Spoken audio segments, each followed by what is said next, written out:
The wind was a torrent of darkness among the gusty trees.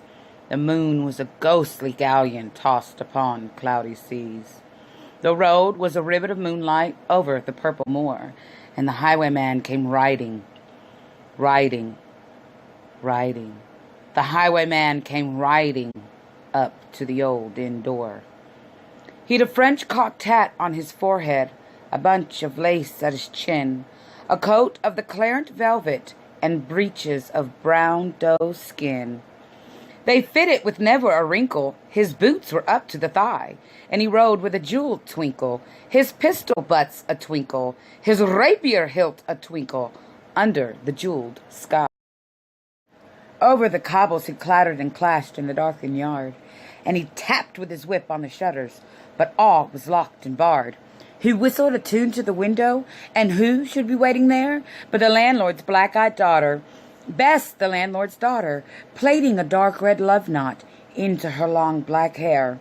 And dark in the dark old inn-yard, a stable wicket creaked, where Tim the ostler listened. His face was white and peaked.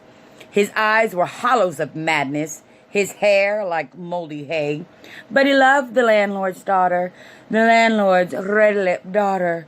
Dumb as a dog he listened, and he heard the robber say, "Kiss my bonny sweetheart, I'm after a prize tonight, but I shall be back with the yellow gold before the morning light.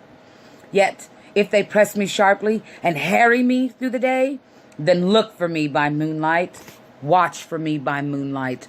I'll come to thee by moonlight, though hell should bar the way." He rose upright in the stirrups. He scarce could reach her hand, but she loosened her hair in the casement. His face burnt like a brand as the black cascade of perfume came tumbling over his breast, and he kissed its waves in the moonlight.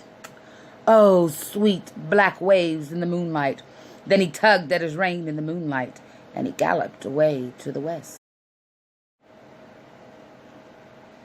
He did not come in the dawning. He did not come at noon. And out of the tawny sunset, before the rise of the moon, when the road was a gypsy's ribbon looping the purple moor, a redcoat troop came marching, marching, marching. King George's men came marching up to the old inn door. They said no word to the landlord. They drank his ale instead, but they gagged his daughter and bound her to the foot of her narrow bed. Two of them knelt at her casement, with muskets at their side. There was death at every window, and hell at one dark window, for Bess could see through her casement the road that he would ride. Tied her up to attention, with many a sniggering jest. They had bound a musket beside her, with the barrel beneath her breast. "Now keep good watch," and they kissed her. She heard the dead man say, "Look for me by moonlight, watch for me by moonlight. I'll come to thee by moonlight, though hell should bar the way." She twisted her hands behind her, but all the knots held good. She writhed her hands till her fingers were wet with sweat or blood. They stretched and strained in the darkness, and the hours crawled by like years, till now, on the stroke of midnight, cold on the stroke of midnight, the tip of one finger touched it. The trigger at least was hers. The tip of one finger touched it. She strove no more for the rest. Up, she stood up to attention, with the barrel beneath her breast. She would not risk their hearing. She would not strive again. For the road lay bare in the moonlight, blank and bare in the moonlight, and the blood of her veins in the moonlight throbbed to her love's refrain. Trot, trot, trot, trot. Had they heard it? The horse hooves ringing clear? Trot, trot, trot, trot. In the distance, were they deaf that they did not hear? Down the ribbon of moonlight, over the brow of the hill, the highwayman came riding, riding, riding. The redcoats looked to their priming. She stood up, straight and still. Trot, trot, in the frosty silence. Trot, trot, in the echoing night. Nearer he came and nearer. Her face was like a light. Her eyes grew wide for a moment. She drew one last deep breath.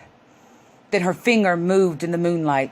Her musket shattered the moonlight, shattered her breast in the moonlight, and warned him with her death. He turned, he spurred to the westward. He did not know who stood bowed, with her head o'er the musket, drenched with her own red blood. Not till the dawn he heard it. His face grew grey to hear how Bess, the landlord's daughter, the landlord's black-eyed daughter, had watched for her love in the moonlight, and died in the darkness there. Back he spurred like a madman, shrieking a curse to the sky, with the white road smoking behind him, and his rapier brandished high. Blood red were his spurs in the golden noon, wine red was his velvet coat, when they shot him down on the highway, down like a dog on the highway, and he lay in his blood on the highway, with a bunch of lace at his throat. And still, of a winter's night, they say, when the wind is in the trees, when the moon is a ghostly galleon tossed upon cloudy seas, when the road is a ribbon of moonlight over the purple moor, a highwayman comes riding, riding, riding. A highwayman comes riding up to the old inn door. Over the cobbles he clatters and clangs in the darkened yard, and he taps with his whip on the shutters, but all is locked and barred. He whistles a tune to the window, and who should be waiting there but the landlord's black-eyed daughter, Bess, the landlord's daughter, plaiting a dark red love knot into her long black hair.